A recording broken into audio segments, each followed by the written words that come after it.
For the second time in nearly a year, House impeachment managers marched across the Capitol to officially present the article of impeachment to the Senate against former President Donald Trump. Now, that ceremonial march was simply historic. Donald Trump is now the first president in U.S. history to face 2 impeachment trials in the Senate. KCAL 9 political reporter Tom Wade has reaction and explains what happens next.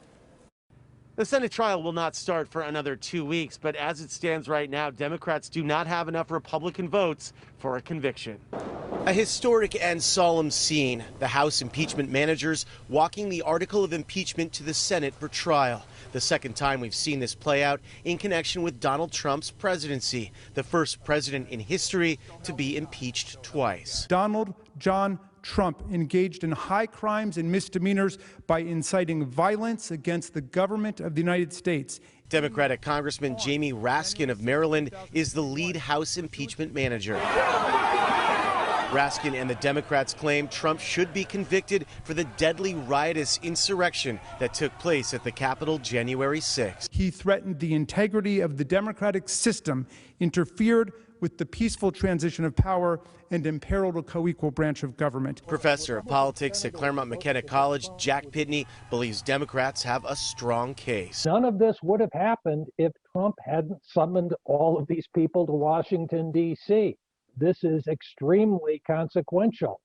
People died. There was an attack on our system of government. In order for Democrats to win a conviction, they'll need 17 Republicans to join all Senate Democrats. No easy task. Trump still has very deep, zealous, passionate support in the Republican Party. And frankly, a lot of Republican senators are scared to death of crossing Trump. What Pitney is pointing to is already playing out. Top Republicans are defending the former president, with some calling it an unconstitutional sham that should be boycotted. The first chance I get to vote to end this trial, I'll do it, because I think it's really bad for America. If you want to hold people accountable, there's other ways to do it, particularly for president. I think it's time to heal. I think it's time to go forward. I don't think it serves any purpose except grandstanding by a handful of politicians. It's as if at Fort Sumter people said Lincoln should just buy them a drink and let bygones be bygones. It doesn't work that way. There's no unity without accountability. Meanwhile, the Justice Department Inspector General said today he will investigate claims of election interference made in reports by the New York Times and the Wall Street Journal that former President Donald Trump attempted to use his Justice Department to challenge the election results, an effort that included the possibility of Trump ousting then acting Attorney General Jeffrey Rossen.